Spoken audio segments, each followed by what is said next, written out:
Il existe des films qui ne cherchent pas seulement à raconter une histoire. Ils cherchent à créer un monde. Un monde si immense, si vivant, que pendant quelques heures, tu oublies complètement la réalité autour de toi. Et quand les lumières se rallument, une partie de toi reste encore coincée là-bas, sous les vagues, dans les profondeurs, dans ce silence gigantesque où la lumière du soleil disparaît lentement. Jusqu'à devenir quelque chose d'étranger. Parce qu'Aquaman n'est pas simplement un film de super-héros. C'est un voyage entre deux mondes qui refusent de se comprendre. La surface, et les profondeurs. Les humains, et Atlantis. La colère, et l'acceptation. L'héritage, et l'identité. Et ce qui rend ce film particulier. Ce n'est pas uniquement son spectacle colossal. Ce n'est pas uniquement ses créatures marines gigantesques. Ni ses batailles sous-marines impossibles. Mais quelque chose de beaucoup plus humain. Quelque chose de plus intime. L'histoire d'un homme qui n'a jamais réellement trouvé sa place.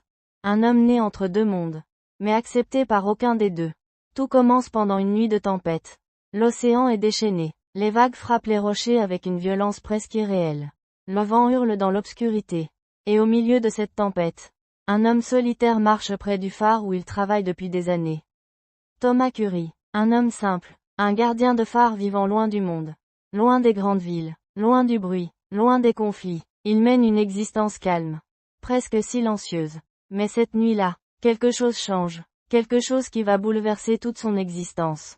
Parce qu'au milieu des vagues, il découvre une femme blessée.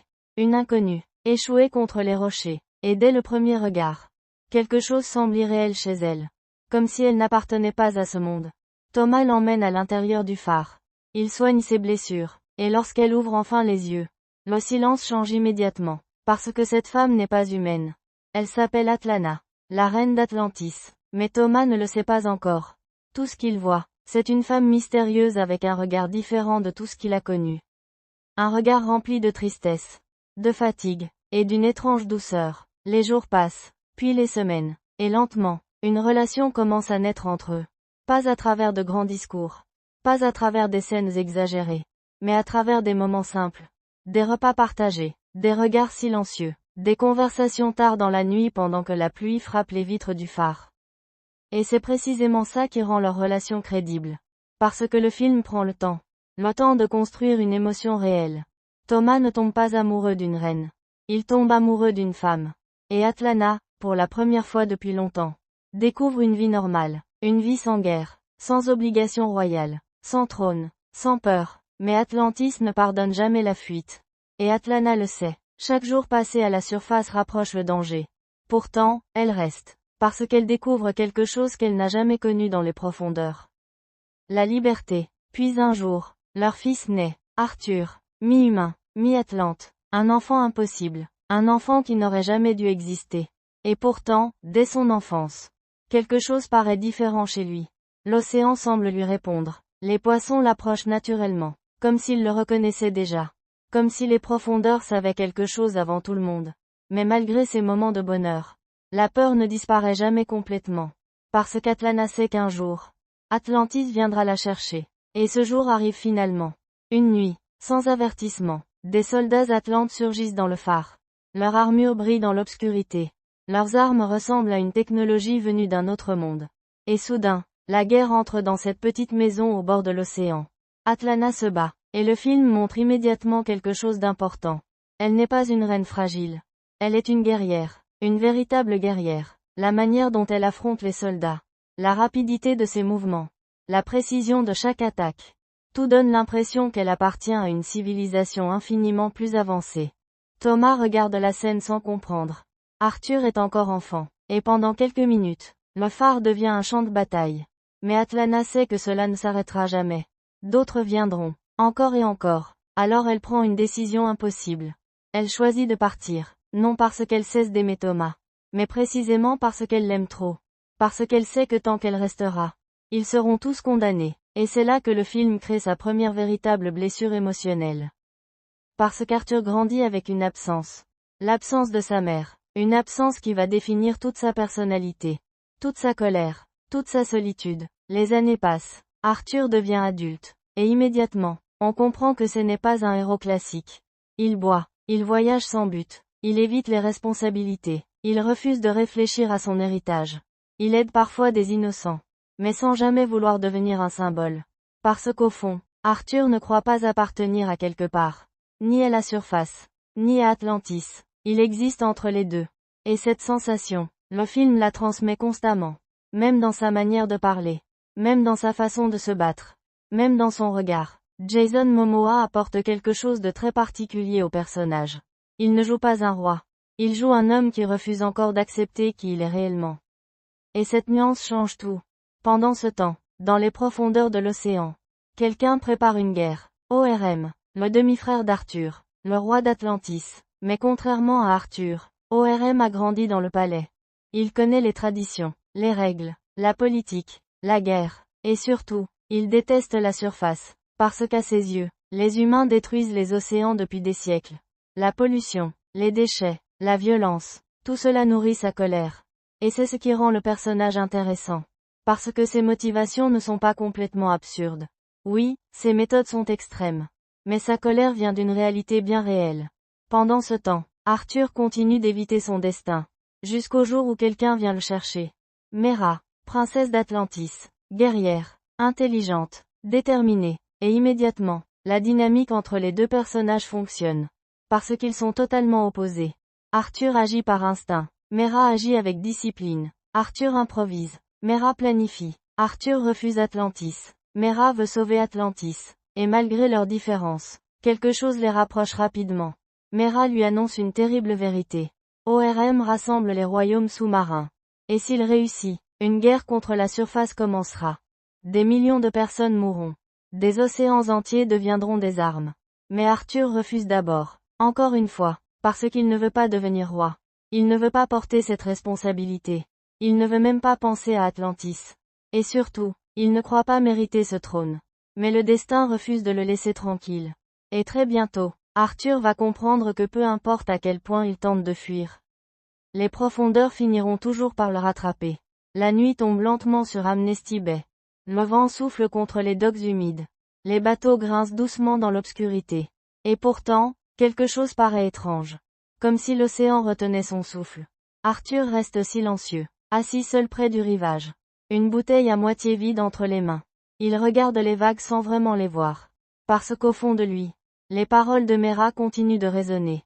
La guerre, Atlantis, le trône, son frère, tout ce qu'il a essayé d'ignorer pendant des années revient soudainement à la surface. Et c'est précisément ce qu'Arthur déteste. Il déteste qu'on lui rappelle qu'il appartient à un monde qu'il n'a jamais choisi. Depuis son enfance, Arthur vit avec cette sensation étrange. La sensation d'être incomplet, trop différent pour les humains, trop humain pour Atlantis. Et cette fracture intérieure, le film la montre constamment sans toujours la dire directement. Même lorsqu'il plaisante, même lorsqu'il sourit, il existe toujours une distance entre lui et le reste du monde. Comme s'il refusait inconsciemment de créer de véritables attaches.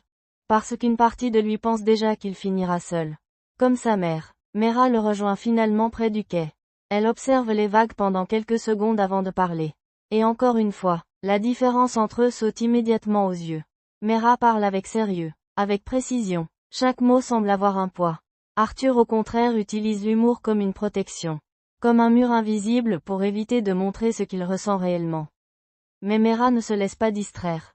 Elle lui explique que le temps manque. ORM avance rapidement. Les royaumes commencent déjà à choisir leur camp. Et si Atlantis entre réellement en guerre, la surface n'aura absolument aucune chance. Parce que les humains ignorent encore ce qui existe sous les océans. Ils ignorent la puissance des armées atlantes. Les armes, la technologie, les créatures des profondeurs, les gigantesques machines de guerre cachées depuis des siècles sous les mers. Et plus Mera parle, plus Arthur comprend que ce conflit dépasse tout ce qu'il imaginait. Mais malgré cela, il hésite encore, parce qu'au fond, ce n'est pas la guerre qui lui fait peur. C'est lui-même, la possibilité que son frère ait raison. La possibilité qu'il soit réellement destiné à devenir roi. Et surtout, la possibilité d'échouer. Pendant ce temps, à des milliers de mètres sous la surface, Atlantis se prépare, et le film change complètement d'atmosphère. Les profondeurs apparaissent enfin dans toute leur immensité. Des villes gigantesques illuminent l'obscurité océanique. Des routes suspendues traversent des structures colossales. Des créatures marines nagent entre les bâtiments comme des oiseaux dans un ciel inversé. Tout semble vivant, tout semble ancien, mais aussi incroyablement avancée. Et c'est là que le film réussit quelque chose de rare.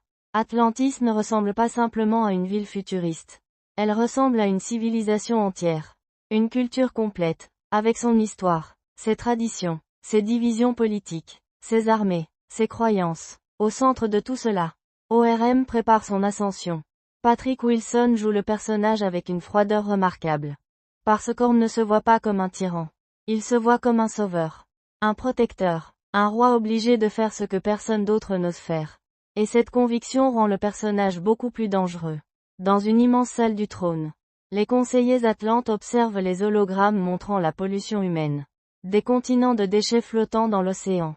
Des marées noires. Des animaux marins morts. Des armes immergées. Et pendant quelques secondes, le film montre quelque chose d'important. ORM n'invente pas complètement sa colère.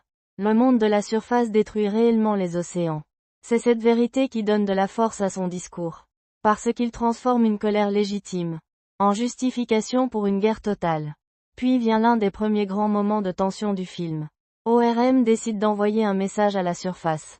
Pas une déclaration, pas une menace diplomatique, un avertissement, brutal, spectaculaire, terrifiant. Cette nuit-là, une gigantesque vague frappe les côtes. Des navires militaires émergent des profondeurs. Des tonnes de déchets rejetés dans l'océan sont renvoyés violemment vers les villes humaines. Des voitures explosent. Les ports sont détruits. Les rues se remplissent d'eau. Le chaos commence. Et pour la première fois, la surface comprend qu'elle n'est pas seule sur cette planète. Arthur assiste à la catastrophe avec horreur. Parce qu'il réalise soudainement quelque chose. S'il ne fait rien, des millions de personnes mourront. Mais s'il agit, cela signifie accepter Atlantis. Accepter son héritage. Accepter ce qu'il a passé toute sa vie à fuir. Mera tente encore de le convaincre. Elle lui parle d'une ancienne légende atlante. Une légende oubliée par beaucoup. Le véritable roi d'Atlantis ne serait pas simplement celui qui porte la couronne. Mais celui qui peut retrouver le trident perdu d'Atlan. Une arme mythique. Forgée pour le premier roi. Une arme capable de contrôler les océans eux-mêmes. Et selon la légende, seul le vrai roi peut l'utiliser. Arthur refuse d'abord d'y croire. Pour lui, ce genre d'histoire ressemble davantage à un conte ancien qu'à une réalité. Mais Mera insiste, parce qu'au fond, elle croit sincèrement qu'Arthur est le seul capable d'arrêter ORM. Pas seulement grâce à sa force, mais grâce à ce qu'il représente. Une union entre deux mondes. Et c'est là que le film commence réellement à développer son thème principal. L'idée que la véritable force ne vient pas de la pureté, mais du mélange, de l'acceptation des différences. Arthur n'est pas malgré ses deux origines. Il est puissant grâce à elle. Mais lui-même ne le comprend pas encore. Pendant ce temps, une autre menace apparaît lentement dans l'ombre. David Kane, le futur Black Manta, et son introduction change immédiatement le ton du film. Parce qu'ici, la haine devient personnelle. David et son père dirigent un groupe de pirates extrêmement dangereux. Ils attaquent un sous-marin militaire russe. La séquence entière est filmée avec une brutalité sèche, métallique, étouffante, les couloirs étroits, les alarmes rouges, l'eau qui s'infiltre lentement dans certaines zones du bâtiment. Tout crée une tension immédiate. Puis Arthur intervient, et pour la première fois, le film montre pleinement sa puissance physique. Il traverse les murs comme une tempête vivante. Les coups paraissent lourds, violents, presque inhumains, mais contrairement à un héros classique, Arthur ne semble pas apprécier le combat. Il agit rapidement, efficacement, comme quelqu'un habitué à survivre. David observe tout cela avec fascination et colère. Parce qu'il comprend immédiatement qu'il affronte quelque chose qui dépasse l'humain. Mais le moment le plus important arrive quelques minutes plus tard. Quand le sous-marin commence à sombrer, le père de David reste piégé. Et Arthur fait un choix. Un choix qui va tout changer. Il refuse de le sauver. Pas par cruauté pure, mais parce qu'il sait qu'il n'a plus le temps. Le bâtiment coule, la structure s'effondre, et sauver cet homme pourrait condamner tout le monde. Alors Arthur part, et David regarde son père mourir. Ce regard change absolument tout, parce qu'à cet instant précis, David Kane cesse d'être un simple pirate, et devient quelqu'un consumé par la vengeance. Une vengeance qui grandira lentement, jusqu'à devenir monstrueuse. Arthur pourtant, continue d'avancer comme si rien ne s'était passé. Mais le film laisse déjà comprendre quelque chose. Même lui n'est pas totalement certain d'avoir fait le bon choix. Et cette ambiguïté morale donne beaucoup plus de poids au personnage. Plus tard, Mera réussit finalement à convaincre Arthur de partir avec elle. Pas parce qu'il veut devenir roi, mais parce qu'il comprend qu'il n'a plus le droit d'ignorer ce qui arrive. Alors ensemble, ils plongent enfin dans les profondeurs. Et c'est ici que le véritable voyage commence. Pas seulement un voyage physique, mais un voyage intérieur. Le voyage d'un homme obligé d'affronter ce qu'il est réellement. À suivre dans partie 3. Les profondeurs de l'océan changent complètement la notion du silence. Ce n'est pas un silence vide. C'est un silence vivant. Un silence immense. Comme si quelque chose d'ancien observait constamment depuis l'obscurité. Et tandis qu'Arthur et Mera descendent lentement vers Atlantis, le monde de la surface disparaît peu à peu derrière eux. La lumière devient plus faible. Les couleurs changent. L'eau paraît plus dense, plus lourde, comme si chaque mètre parcouru les éloignait un peu plus de l'humanité ordinaire. Arthur reste silencieux durant presque tout le trajet. Mais cette fois, ce silence n'est plus de l'indifférence. C'est de l'inquiétude, parce qu'il comprend enfin une chose essentielle.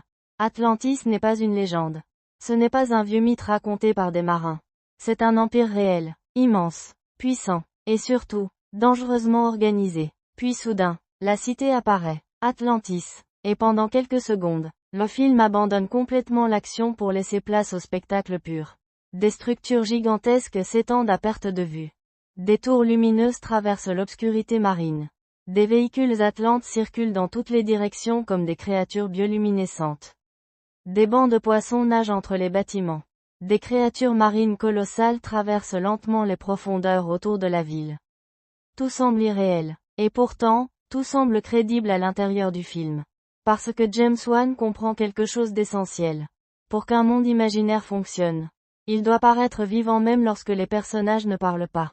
Et Atlantis respire constamment. Arthur observe tout cela avec un mélange de fascination et de malaise. Parce qu'au fond, une partie de lui sent immédiatement qu'il appartient à cet endroit.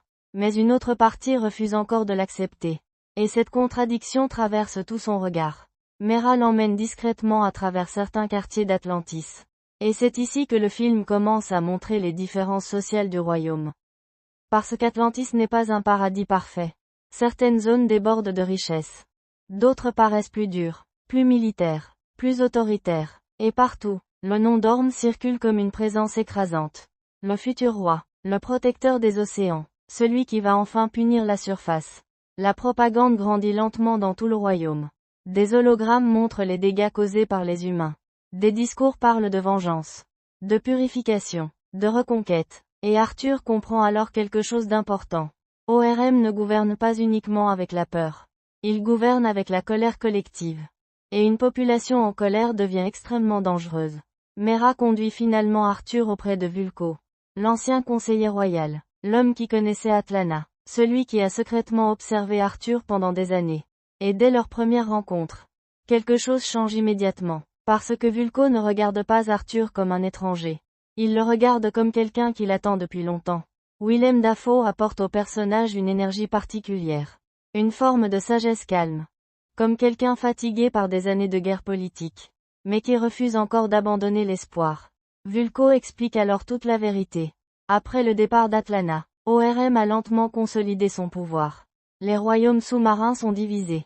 Certains veulent la guerre. D'autres craignent les conséquences. Mais si ORM réussit à unir toutes les armées, personne ne pourra l'arrêter. Arthur écoute tout cela sans répondre immédiatement. Parce qu'au fond, il réalise enfin l'ampleur du conflit. Ce n'est plus une simple dispute familiale. C'est une guerre mondiale sous-marine prête à exploser. Puis Vulko mentionne le trident d'Atlan. Encore une fois, mais cette fois, d'une manière différente. Il ne parle pas d'une légende. Il parle d'un héritage. Selon lui, le trident ne choisit pas simplement le plus fort. Il choisit celui capable d'unir les royaumes. Celui capable de comprendre plusieurs mondes à la fois. Et pendant qu'il parle, Arthur commence lentement à comprendre ce que sa mère essayait probablement de lui transmettre toute sa vie. Mais avant qu'il puisse continuer, ORM découvre leur présence. Et immédiatement, la tension explose. Arthur est amené devant le trône d'Atlantis. Et la scène entière ressemble presque à une confrontation mythologique. Le palais est gigantesque, froid, écrasant. Des centaines de soldats entourent la salle. Les lumières bleutées donnent à l'endroit une beauté presque irréelle.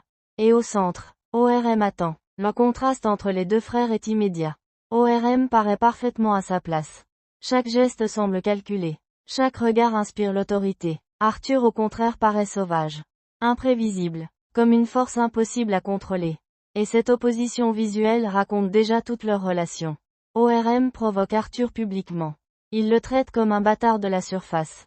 Un demi-sang incapable de comprendre Atlantis. Mais ce qui rend la scène intéressante, c'est qu'une partie du royaume semble hésiter. Certains regardent Arthur avec mépris. D'autres avec curiosité, parce qu'il représente quelque chose d'interdit. Quelque chose qui menace les traditions anciennes. Puis ORM propose un duel. Un combat rituel atlante. Et Arthur accepte. Pas par ambition. Pas pour devenir roi. Mais parce qu'il refuse d'être humilié. La séquence entière devient alors l'un des grands spectacles du film. Une gigantesque arène sous-marine s'ouvre lentement. Des milliers d'Atlantes assistent au combat. Les structures métalliques s'illuminent autour d'eux. Et soudain, les deux frères s'affrontent. Mais immédiatement, Arthur comprend un problème essentiel. Il est puissant, très puissant, mais ORM est entraîné, discipliné, technique. Chaque attaque d'Orm paraît précise, contrôlée, alors qu'Arthur combat encore principalement avec instinct, avec colère, avec force brute. Et dans cet environnement, cela ne suffit plus. Le combat devient rapidement brutal. Les armes atlantes déchirent l'eau autour d'eux. Les impacts résonnent comme des explosions étouffées. Le public hurle. Les armures brillent dans l'obscurité. Et malgré toute sa puissance, Arthur commence à perdre. Mais le plus important, ce n'est pas la défaite physique. C'est ce qu'elle symbolise. Arthur réalise qu'il ne peut pas simplement improviser face à Atlantis. Il ne peut pas avancer uniquement grâce à sa force naturelle. Parce qu'Orm maîtrise ce monde. Alors que lui, ne le comprend même pas encore complètement. Et pendant quelques secondes, le regard d'Orm change légèrement. Comme s'il ressentait quelque chose de plus profond qu'est la simple haine. Une frustration ancienne. Une jalousie enterrée depuis l'enfance. Parce qu'au fond, ORM sait que malgré tout son entraînement, malgré toute sa discipline, Atlantis parle différemment à Arthur. Comme si l'océan lui-même reconnaissait quelque chose chez son frère. Et cette idée le détruit intérieurement. Finalement, ORM prend l'avantage définitif. Il s'apprête à tuer Arthur devant tout le royaume. Mais Mera intervient. Elle brise les règles, et provoque immédiatement le chaos. Des explosions secouent l'arène. Les soldats se déplacent dans toutes les directions. L'eau tourbillonne violemment autour des structures. Et Mera entraîne Arthur hors du palais pendant que les gardes les poursuivent. La fuite à travers Atlantis devient alors une immense séquence de vitesse et de lumière. Des véhicules atlantes traversent les rues sous-marines. Les bâtiments défilent à une vitesse folle. Les sirènes résonnent dans toute la cité. Et Arthur, blessé, comprend enfin quelque chose de fondamental. S'il veut réellement arrêter ORM, il doit devenir plus qu'un homme fort. Il doit comprendre qui il est vraiment. Pendant ce temps, ORM reste seul dans la salle du trône. Et pour la première fois, son masque commence légèrement à se fissurer. Parce qu'il réalise que tuer Arthur ne suffira probablement pas. Tant qu'Arthur restera vivant, il représentera toujours une menace symbolique. L'idée qu'un autre roi pourrait exister. Et dans un empire construit sur le pouvoir. La fuite à travers Atlantis ressemble presque à un rêve en train de s'effondrer. Des lumières traversent l'eau dans toutes les directions. Les alarmes résonnent dans la cité entière. Des véhicules militaires surgissent derrière Arthur et Mera comme des prédateurs mécaniques. Et pour la première fois depuis le début de leur voyage, Arthur commence réellement à comprendre la puissance d'Atlantis. Pas seulement sa technologie, pas seulement ses armées, mais sa capacité à contrôler absolument chaque espace des profondeurs. Mera conduit Arthur à travers des passages cachés, des tunnels oubliés, des structures anciennes construites bien avant l'Atlantis moderne. Et tandis qu'ils avancent, le contraste entre eux devient encore plus intéressant. Parce que malgré le chaos, Mera reste concentrée, précise. Elle connaît chaque route, chaque raccourci, chaque sortie, alors qu'Arthur agit encore presque uniquement à l'instinct.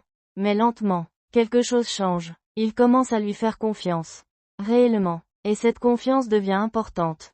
Parce qu'aucun des deux personnages ne pourrait survivre seul. Mera connaît Atlantis. Arthur possède une puissance que les Atlantes eux-mêmes craignent. Et ensemble, ils représentent précisément ce qu'on déteste le plus. L'union de deux mondes. Finalement, ils réussissent à quitter la ville principale.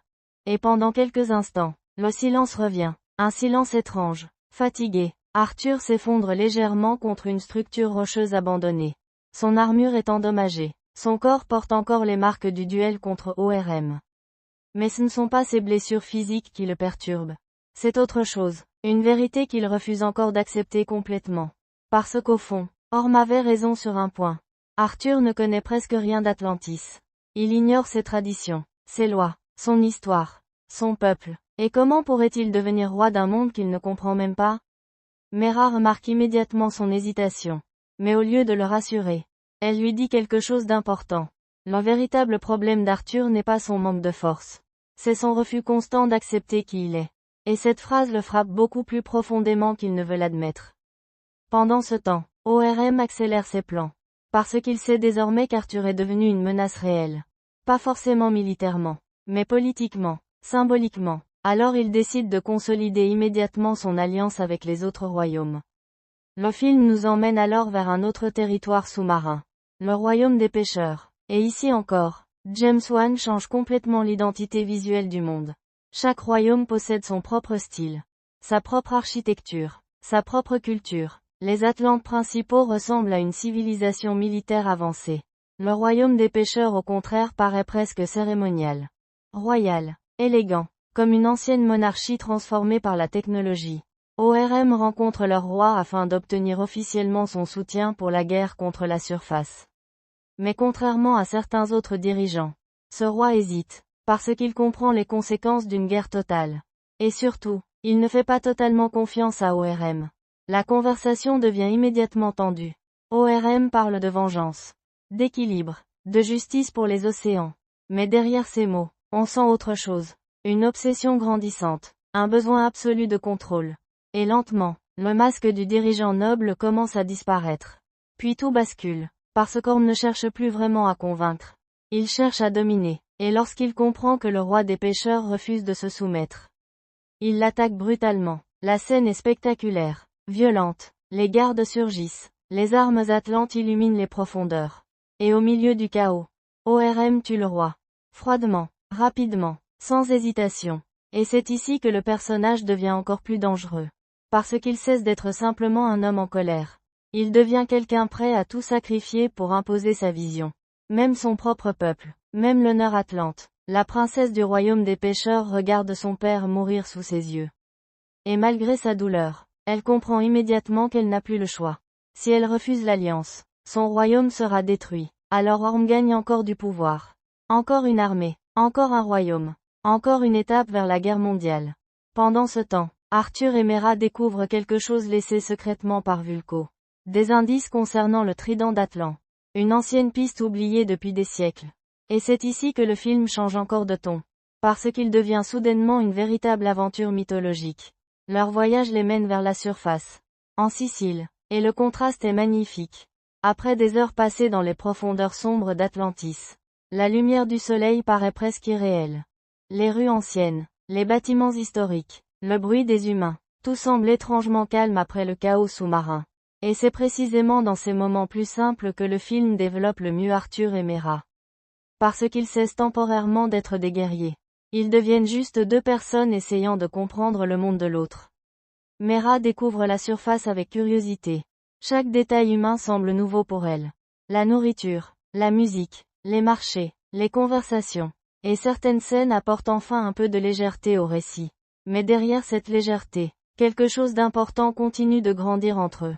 Arthur remarque que Mera ne regarde plus la surface avec mépris. Et Mera remarque qu'Arthur cache sa douleur derrière l'humour. Leur relation devient plus naturelle, plus intime, pas à travers de grandes déclarations romantiques, mais à travers de petits moments. Des regards, des silences confortables, des sourires involontaires. Puis finalement, ils trouvent un ancien mécanisme caché. Une technologie atlante oubliée depuis des siècles. Et grâce aux indices laissés par le premier roi, ils découvrent les coordonnées d'un nouvel emplacement. Le désert du Sahara, anciennement recouvert par l'océan. Mais quelqu'un les observe déjà. David Kane. Et désormais, il n'est plus simplement un pirate. Il est devenu autre chose. Quelque chose de beaucoup plus dangereux. Parce qu'après la mort de son père, David a consacré toute son existence à une seule obsession. Trouver Arthur, le détruire. Et surtout, le faire souffrir. ORM voit immédiatement l'opportunité. Parce qu'il comprend que la haine de David peut devenir une arme utile. Alors il lui offre une technologie atlante avancée. Une armure, des armes, des améliorations capables de transformer un homme ordinaire en machine de guerre. Et lentement, Black Manta naît. La transformation du personnage est fascinante visuellement. Son armure noire paraît presque extraterrestre. Ses yeux rouges brillent dans l'obscurité. Ses mouvements deviennent plus lourds, plus précis, plus inhumain. Mais ce qui rend Black Manta réellement dangereux, ce n'est pas son équipement, c'est sa haine. Une haine totale, pure, personnelle. Pendant ce temps, Arthur et Mera arrivent finalement dans le désert. Et encore une fois, le film change complètement d'ambiance. Après les profondeurs aquatiques, l'immensité brûlante du Sahara paraît presque irréelle. Le sable remplace l'océan, le silence du désert remplace celui des profondeurs. Mais symboliquement, le voyage continue. Parce qu'Arthur cherche toujours la même chose. Son identité. Il découvre finalement une ancienne structure atlante enfouie sous le sable depuis des millénaires.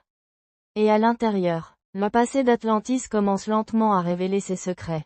Mais avant qu'il puisse avancer davantage, une nouvelle menace approche déjà dans l'ombre. Et cette fois, la mer était devenue silencieuse. Pas ce silence paisible qu'on ressent au bord d'une plage au coucher du soleil.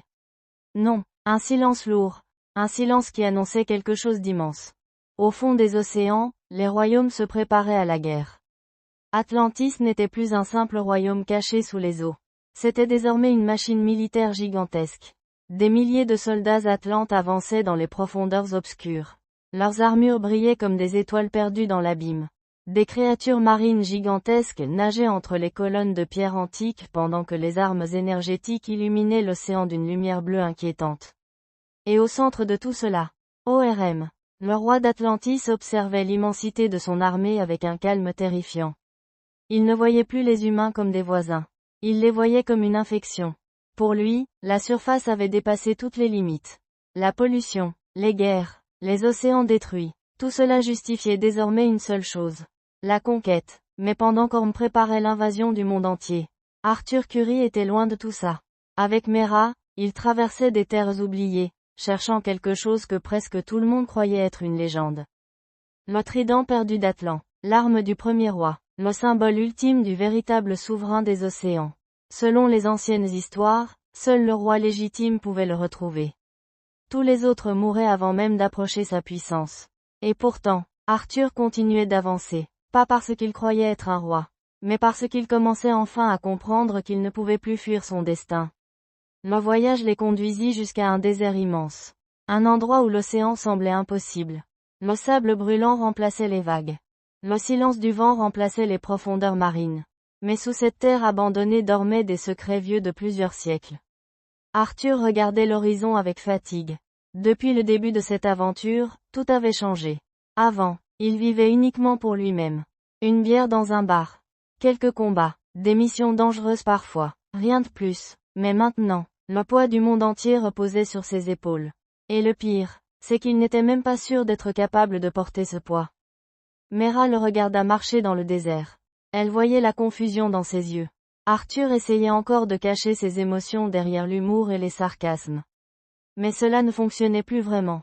Parce qu'au fond de lui, il avait peur. Pas peur de mourir, peur d'échouer, peur de devenir exactement ce que tout le monde attendait de lui. Un roi. La nuit tomba lentement sur le désert. Le ciel était rempli d'étoiles. Arthur s'assit près d'un feu improvisé pendant que Mera observait les anciennes inscriptions découvertes dans les ruines. Puis soudain, elle comprit quelque chose. Les symboles n'étaient pas seulement des décorations.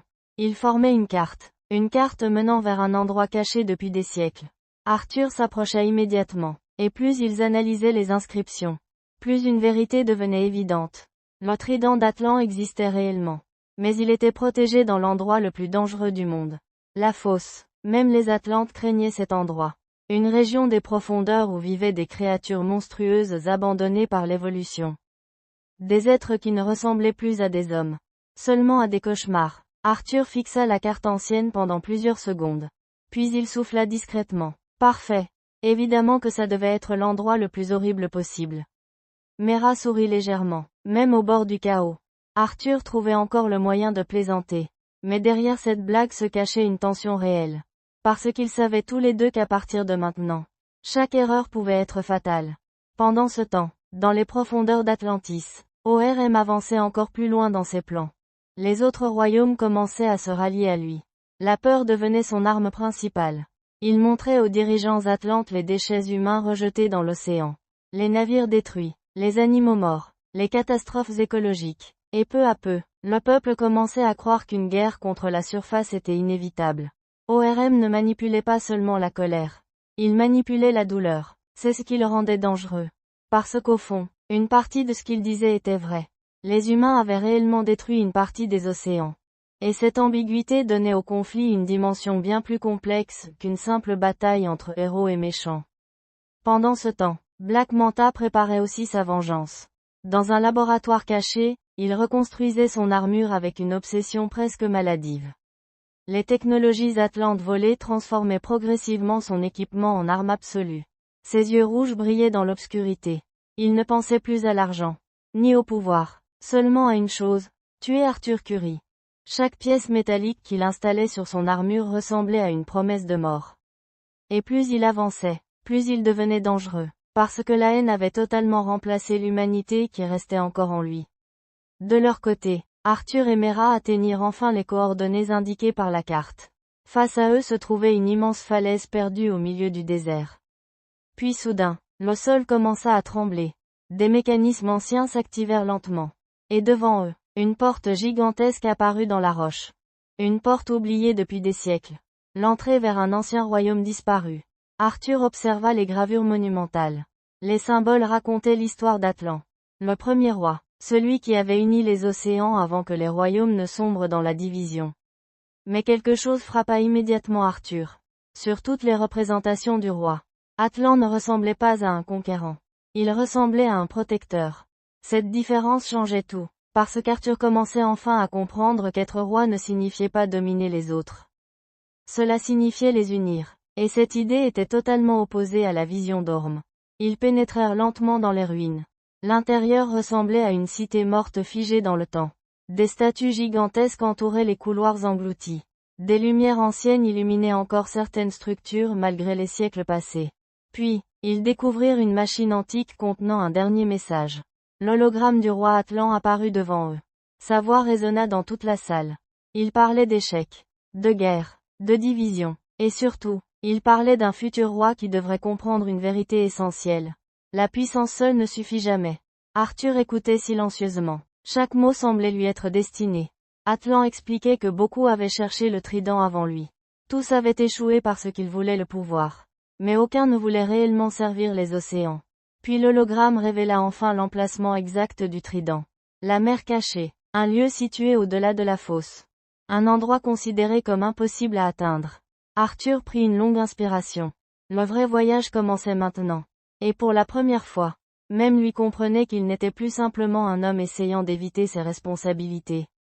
Il avançait désormais vers quelque chose de beaucoup plus grand. Quelque chose qui allait changer sa vie. Et le destin du monde entier.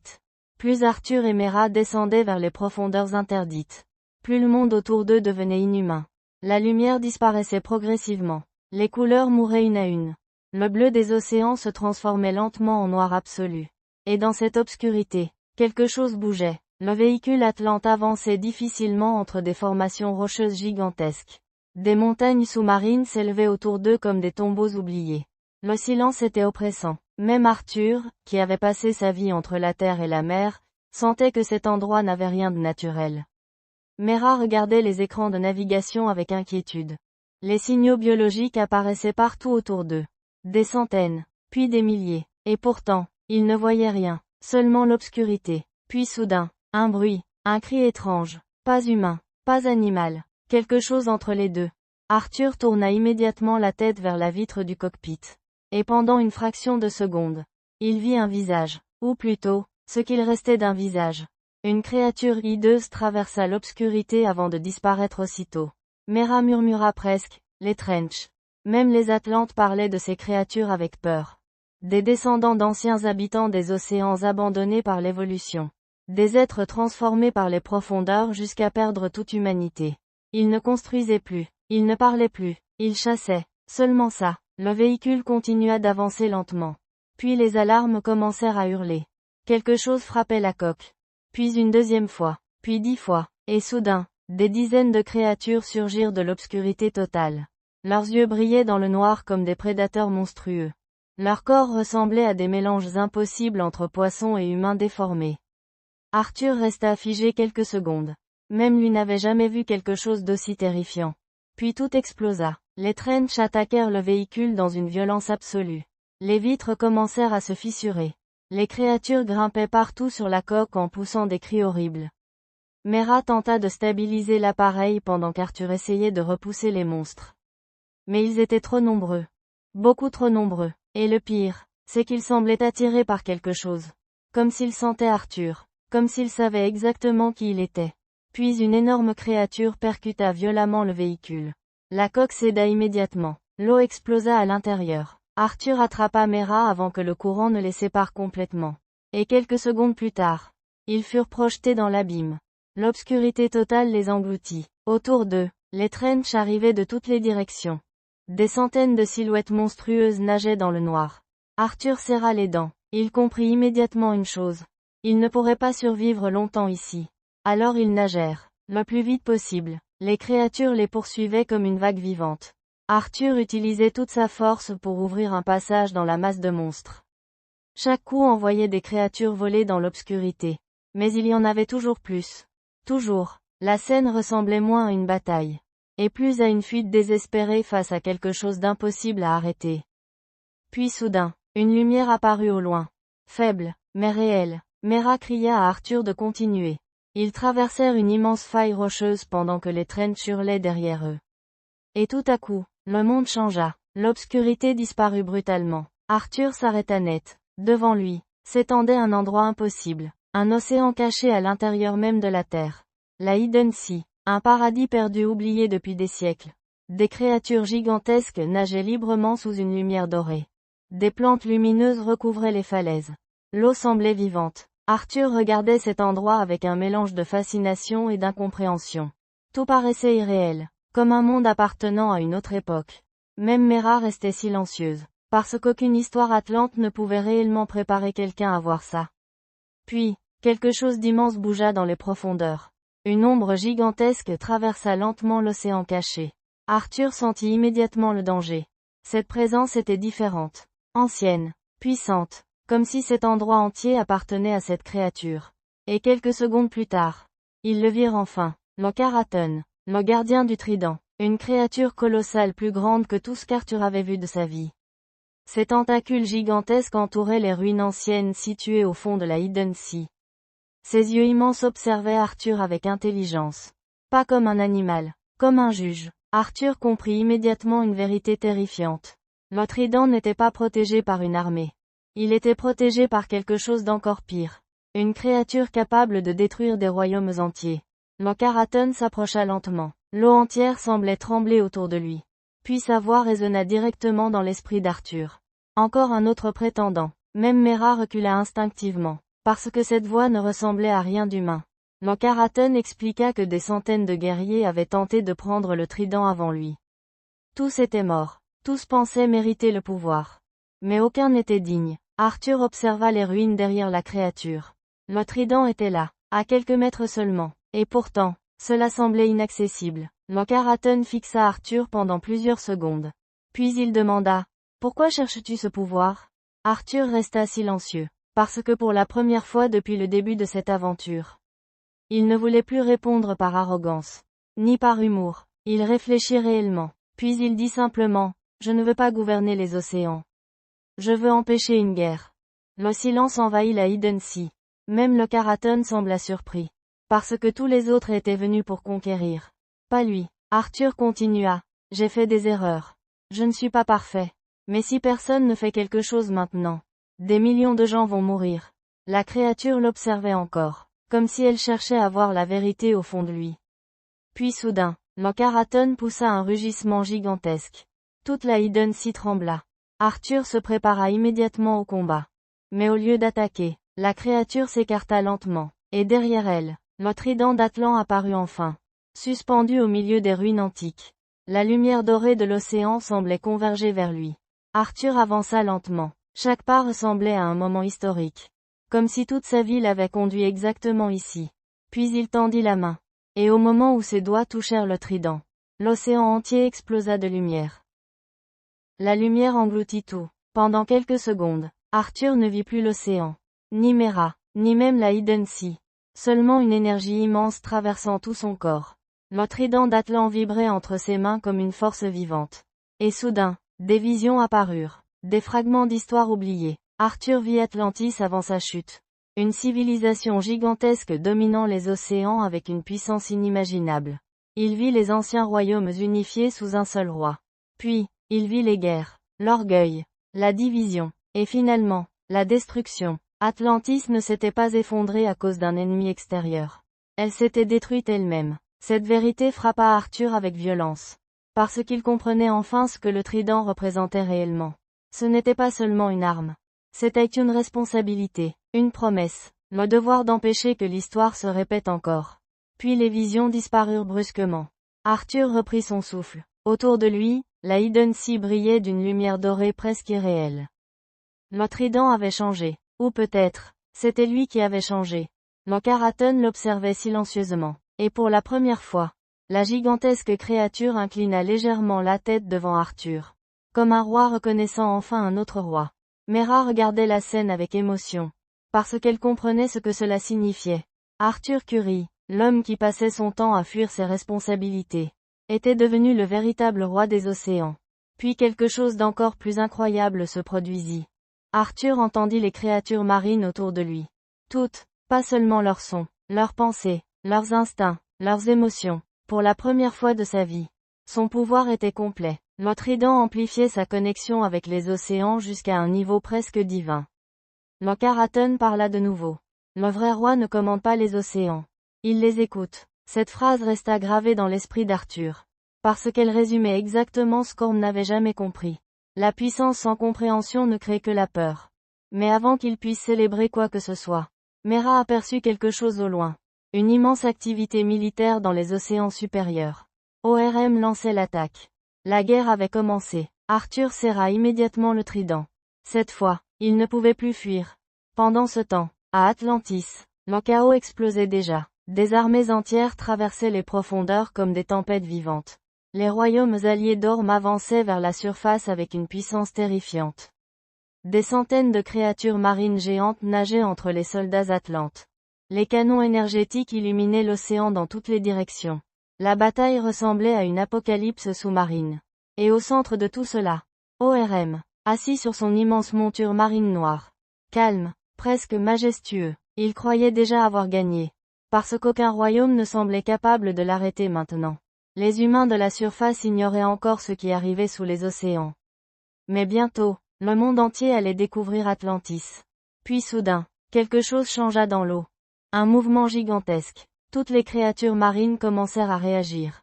Les soldats atlantes regardèrent autour d'eux avec inquiétude. Et quelques secondes plus tard, Arthur apparut. Mais ce n'était plus le même homme. L'armure dorée d'Atlan brillait comme un soleil au fond des océans. Le trident illuminait l'eau autour de lui avec une puissance écrasante. Même les armées ennemies restèrent figées. Parce qu'elles comprenaient immédiatement ce qu'elles voyaient. Le vrai roi, Arthur avançait lentement au milieu de milliers de soldats. Et derrière lui, Loch-Araton surgit des profondeurs. L'apparition de la gigantesque créature provoqua immédiatement la panique dans les armées d'Orm. Même les guerriers les plus expérimentés reculèrent instinctivement. Parce qu'aucune armée ne pouvait contrôler quelque chose d'aussi colossal. Arthur leva le trident. Et soudain, toutes les créatures marines présentes dans l'océan répondirent à son appel. Des requins, des monstres des profondeurs, des créatures anciennes oubliées depuis des siècles. L'océan entier semblait combattre à ses côtés. La guerre explosa. Les armées s'affrontèrent dans une violence gigantesque. Des explosions illuminaient les profondeurs pendant que les soldats atlantes traversaient les courants comme des missiles vivants. Loch-Araton détruisait des vaisseaux entiers d'un seul mouvement. Arthur traversait le champ de bataille avec une puissance écrasante. Mais malgré le chaos, son regard cherchait une seule personne. ORM. Et finalement, le roi d'Atlantis apparut face à lui. Les deux frères se fixèrent dans le silence de l'océan. Tout le reste semblait disparaître autour d'eux. Parce que cette guerre n'était plus seulement une bataille pour un trône. C'était une bataille entre deux visions du monde. ORM observa l'armure dorée avec colère. Il comprit immédiatement l'impossible. Arthur avait trouvé le trident. Ce qui signifiait que la légende était vraie. Pendant quelques secondes, même ORM sembla perdre confiance. Mais sa colère reprit immédiatement le dessus. Il cria qu'Arthur n'était pas digne du trône. Qu'il était moitié humain. Qu'il détruirait Atlantis. Arthur resta calme. Et cette différence changeait tout. Avant, il aurait répondu avec arrogance. Avec violence. Mais maintenant, il comprenait enfin ce qu'un roi devait être. Puis ORM attaqua brutalement. Le choc entre les deux tridents provoqua une onde gigantesque dans l'océan. Le duel final venait de commencer. ORM utilisait toute sa technique atlante avec une précision terrifiante. Chaque attaque ressemblait à une exécution parfaite. Mais Arthur n'était plus désavantagé. Le trident d'Atlan répondait à chacun de ses mouvements. Le combat traversa les ruines d'Atlantis dans une explosion de lumière et d'eau. Les deux frères semblaient capables de détruire l'océan entier. Pourtant, quelque chose avait changé chez Arthur. Il ne combattait plus avec colère. Il combattait avec équilibre. Et progressivement, ORM commença à perdre le contrôle émotionnel du combat. Parce qu'au fond, il réalisait une vérité terrible. Arthur était devenu plus fort que lui. Pas seulement physiquement, mentalement. Le combat atteignit son apogée lorsque les deux frères furent projetés au centre d'une immense arène sous-marine détruite par les explosions. Arthur pointa finalement le trident vers ORM. Le roi d'Atlantis tomba à genoux. Vaincu, le silence revint lentement autour d'eux. Toutes les armées observaient la scène. Le destin des océans allait être décidé maintenant. Et Arthur avait le pouvoir de tuer ORM. Le silence dominait enfin l'océan. Après des heures de chaos. Après des explosions capables de secouer les profondeurs entières. Tout semblait soudain immobile. Arthur tenait le trident d'Atlan devant ORM vaincu. Autour d'eux, les armées atlantes observaient sans un mot. Des milliers de soldats attendaient la suite. Parce qu'un seul geste pouvait encore tout changer. ORM respirait difficilement. Son armure était détruite. Son regard mélangeait colère, fatigue et incompréhension. Toute sa vie, il avait cru être destiné au trône. Il avait sacrifié sa paix, son humanité, même son propre cœur. Et malgré tout cela, le pouvoir lui échappait maintenant. Arthur regardait son demi-frère avec une émotion étrange. Il aurait été facile de le tuer. Après tout, ORM avait provoqué une guerre mondiale. Il avait manipulé les royaumes. Il avait tenté de détruire la surface entière. Mais Arthur comprenait enfin quelque chose d'essentiel. Un vrai roi ne gouverne pas par vengeance. Alors lentement, il abaissa son arme. Le geste surprit tout le monde. Même ORM sembla incapable de comprendre ce qui venait de se passer. Arthur le regarda droit dans les yeux. Puis il parla calmement. Je ne suis pas venu pour te tuer. Je suis venu pour arrêter cette guerre. Cette phrase changea tout. Parce qu'à cet instant précis, Arthur venait de faire ce qu'on n'avait jamais réussi à accomplir. Contrôler sa colère. Les soldats atlantes commencèrent à échanger des regards hésitants. Leur vision d'Arthur changeait progressivement. Il n'était plus seulement le fils illégitime d'une humaine. Il était devenu quelque chose de différent. Quelqu'un capable de réunir les océans sans gouverner par la peur. Mais soudain, une voix résonna derrière eux. Une voix que personne ne pensait entendre encore. Atlana, la reine apparut lentement devant les armées stupéfaites. Pendant quelques secondes, même ORM resta paralysé. Parce que pour lui, sa mère était morte depuis des années. Pour Atlantis entière, ce moment ressemblait presque à un miracle. Atlana regarda ses deux fils avec tristesse. Toute cette guerre, toute cette souffrance, était née d'une famille brisée. Puis elle s'approcha d'Orm, et malgré tout ce qu'il avait fait, elle posa doucement sa main sur son visage. Ce simple geste détruisit immédiatement la colère qu'il essayait encore de cacher. Parce qu'au fond, ORM n'avait jamais cessé d'être un enfant abandonné. Patrick Wilson joue ce moment avec énormément de retenue émotionnelle. Il ne parle presque pas. Mais son regard suffit à montrer toute la douleur du personnage. Et c'est précisément ce qui rend ORM intéressant. Il n'est pas un monstre absolu. C'est un homme consumé par la haine. Parce qu'il croyait défendre son peuple. Finalement, ORM accepta sa défaite. Les soldats atlantes abaissèrent leurs armes un à un. La guerre était terminée. Arthur observa Atlantis autour de lui. Pour la première fois, les océans semblaient enfin respirer. Puis les royaumes reconnurent officiellement Arthur Curry comme roi légitime d'Atlantis. L'homme qui passait sa vie à fuir son destin était finalement devenu Aquaman. Mais ce qui rend cette conclusion intéressante, c'est qu'elle ne transforme pas Arthur en roi parfait. Au contraire, le film insiste sur le fait qu'il devra encore apprendre énormément. Et c'est exactement ce qui fonctionne dans son évolution. Parce qu'il ne gagne pas grâce à la perfection. Il gagne parce qu'il accepte enfin qui il est.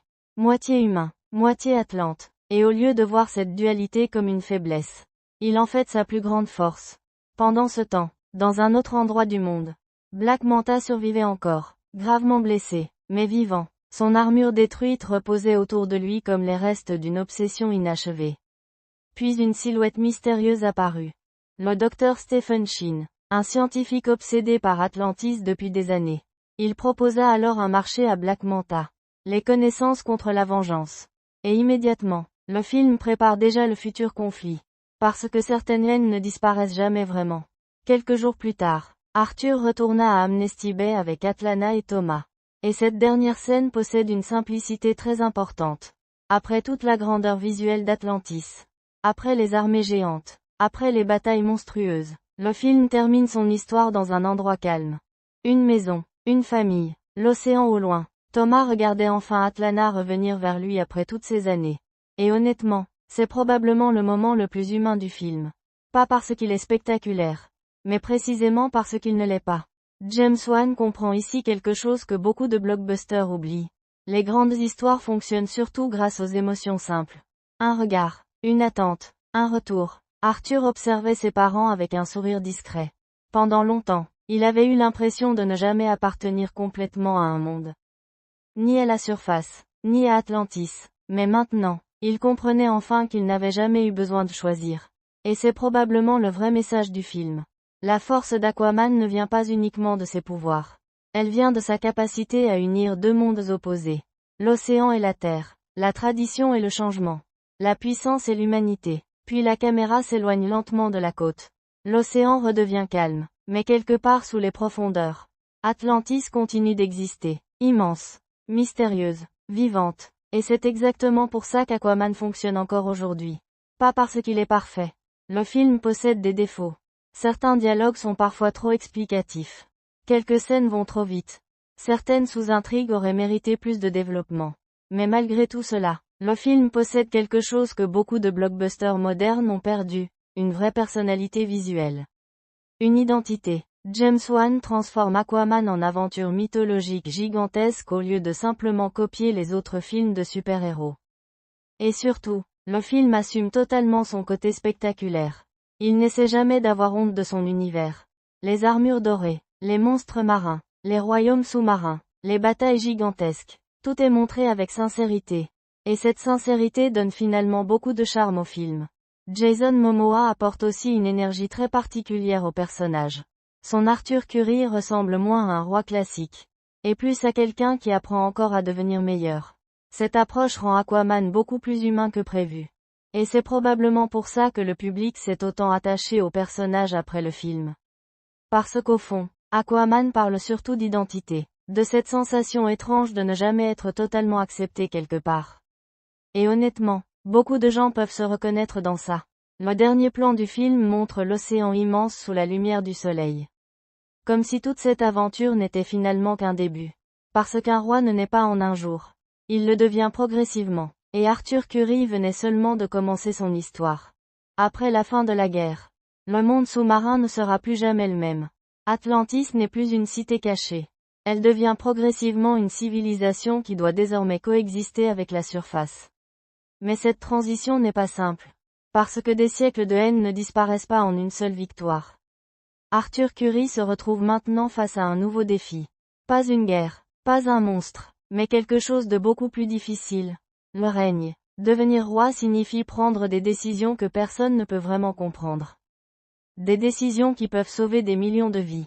Ou déclencher de nouveaux conflits. Et Arthur le sait. Il n'est pas encore parfait. Il n'est pas un souverain traditionnel. Il est encore quelqu'un qui apprend. Mais c'est précisément ce qui fait sa force. Parce qu'un roi qui doute est souvent plus humain qu'un roi qui ne doute jamais. Pendant ce temps, les océans commencent à changer. Les royaumes atlantes ne sont plus totalement isolés. Des discussions commencent. Des alliances fragiles se forment. Mais sous cette apparente paix, une tension silencieuse existe toujours. Parce que la guerre n'a pas vraiment disparu. Elle a simplement changé de forme. Et quelque part dans les profondeurs, des ennemis invisibles continuent d'observer. Black Manta n'a pas abandonné.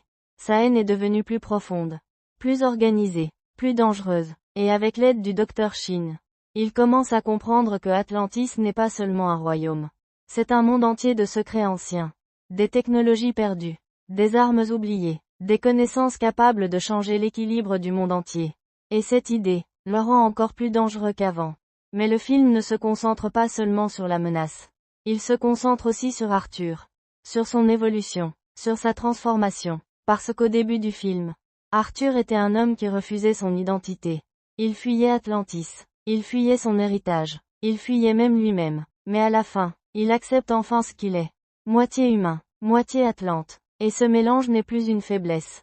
C'est une passerelle. Un lien entre deux mondes qui ne se comprenaient plus. C'est pour cela que le film fonctionne sur un niveau symbolique très fort. Aquaman n'est pas seulement une histoire de super-héros. C'est une histoire d'appartenance, de recherche d'identité, de réconciliation entre deux réalités opposées.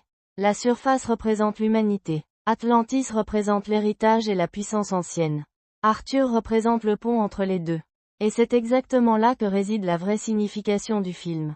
Unir ce qui est séparé. Comprendre ce qui était rejeté. Transformer la différence en force.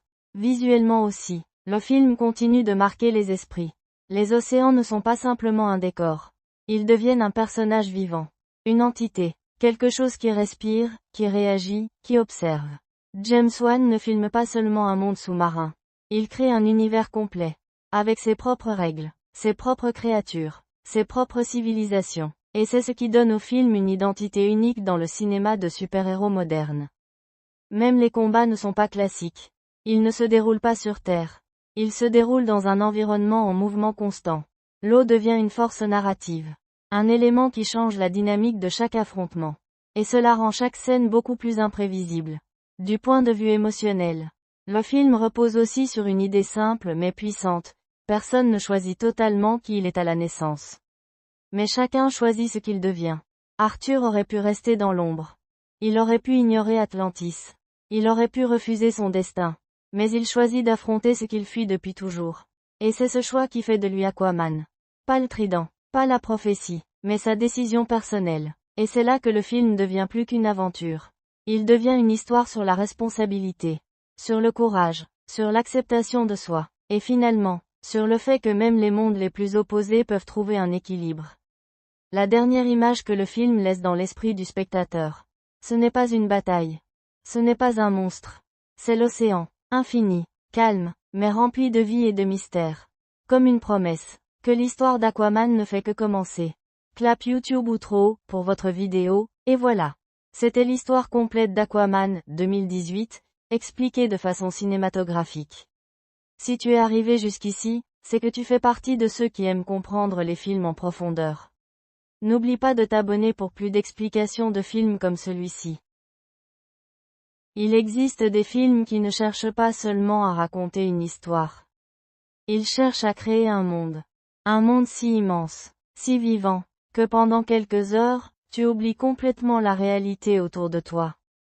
Et quand les lumières se rallument, une partie de toi reste encore coincée là-bas, sous les vagues, dans les profondeurs, dans ce silence gigantesque où la lumière du soleil disparaît lentement, jusqu'à devenir quelque chose d'étranger.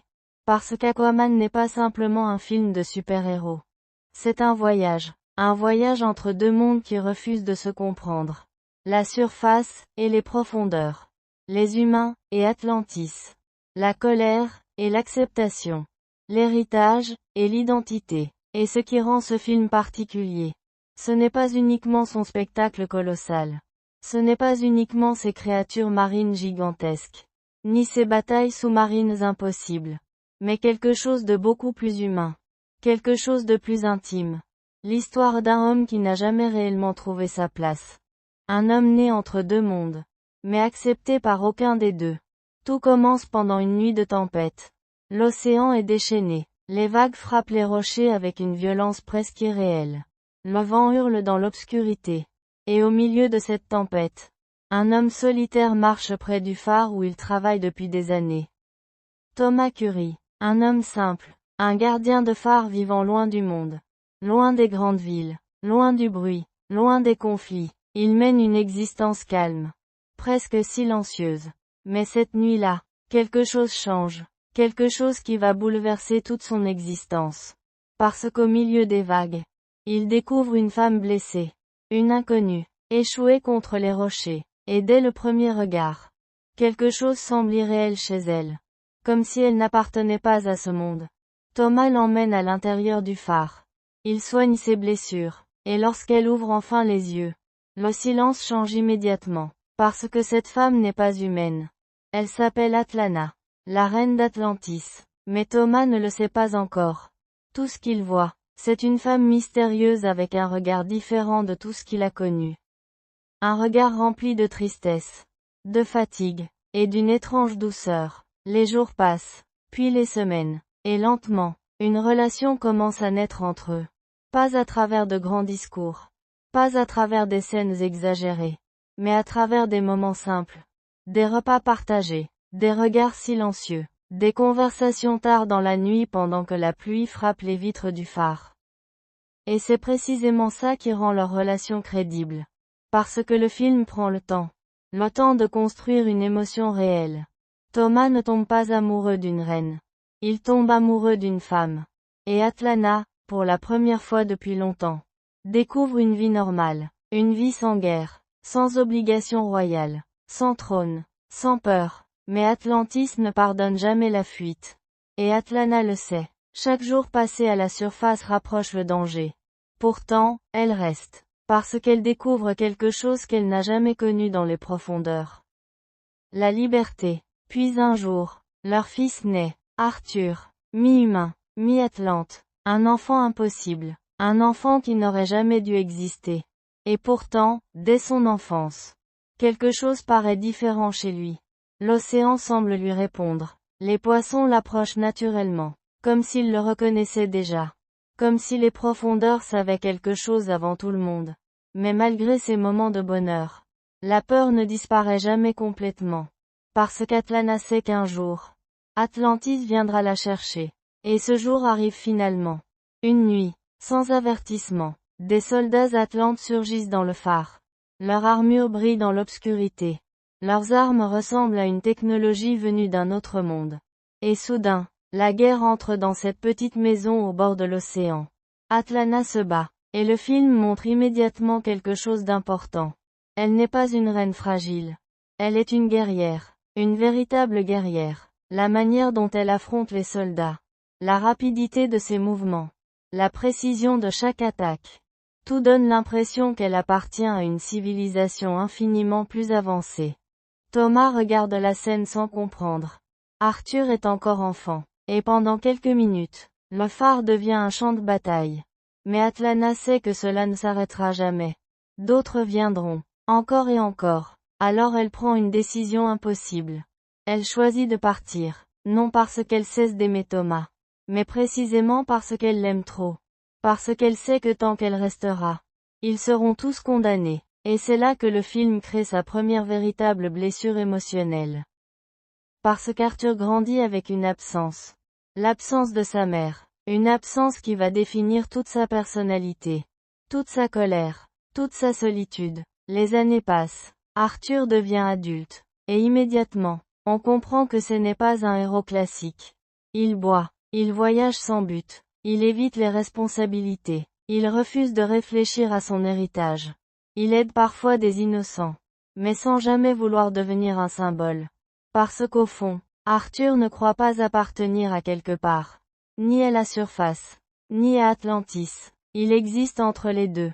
Et cette sensation, le film la transmet constamment. Même dans sa manière de parler. Même dans sa façon de se battre. Même dans son regard. Jason Momoa apporte quelque chose de très particulier au personnage. Il ne joue pas un roi. Il joue un homme qui refuse encore d'accepter qui il est réellement. Et cette nuance change tout. Pendant ce temps, dans les profondeurs de l'océan, quelqu'un prépare une guerre. ORM, le demi-frère d'Arthur, le roi d'Atlantis. Mais contrairement à Arthur, ORM a grandi dans le palais. Il connaît les traditions, les règles, la politique, la guerre. Et surtout, il déteste la surface. Parce qu'à ses yeux, les humains détruisent les océans depuis des siècles. La pollution, les déchets, la violence, tout cela nourrit sa colère. Et c'est ce qui rend le personnage intéressant. Parce que ses motivations ne sont pas complètement absurdes. Oui, ses méthodes sont extrêmes. Mais sa colère vient d'une réalité bien réelle. Pendant ce temps, Arthur continue d'éviter son destin. Jusqu'au jour où quelqu'un vient le chercher. Mera, princesse d'Atlantis, guerrière, intelligente, déterminée, et immédiatement, la dynamique entre les deux personnages fonctionne. Parce qu'ils sont totalement opposés. Arthur agit par instinct. Mera agit avec discipline. Arthur improvise. Mera planifie. Arthur refuse Atlantis. Mera veut sauver Atlantis. Et malgré leurs différences, quelque chose les rapproche rapidement. Mera lui annonce une terrible vérité. ORM rassemble les royaumes sous-marins. Et s'il réussit, une guerre contre la surface commencera. Des millions de personnes mourront. Des océans entiers deviendront des armes. Mais Arthur refuse d'abord. Encore une fois. Parce qu'il ne veut pas devenir roi. Il ne veut pas porter cette responsabilité. Il ne veut même pas penser à Atlantis. Et surtout, il ne croit pas mériter ce trône. Mais le destin refuse de le laisser tranquille. Et très bientôt, Arthur va comprendre que peu importe à quel point il tente de fuir, les profondeurs finiront toujours par le rattraper. La nuit tombe lentement sur Amnesty Bay. Le vent souffle contre les docks humides. Les bateaux grincent doucement dans l'obscurité. Et pourtant, quelque chose paraît étrange.